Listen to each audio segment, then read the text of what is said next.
This is called Untitled Unknown Substance. My hands are so dirty.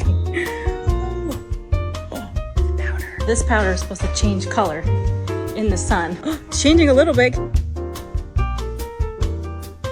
The other thing that it's supposed to do is glow in the dark. I already tell that it's a little bit glowy as I go into this dark closet. It's glowing! So what I decided to do was paint this black door.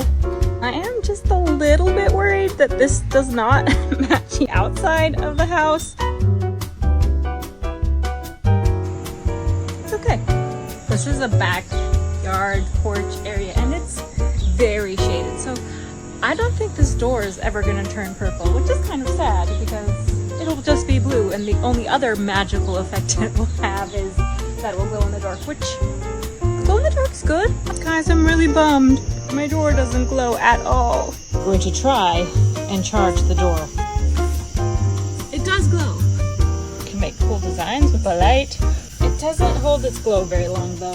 Almost immediately that disappears. Here's the verdict on my not so glow in the dark door. That it's not so glow in the dark. Should I do one more coat, see if I can get it more glowy or more turning purple? Or should I just leave it as is?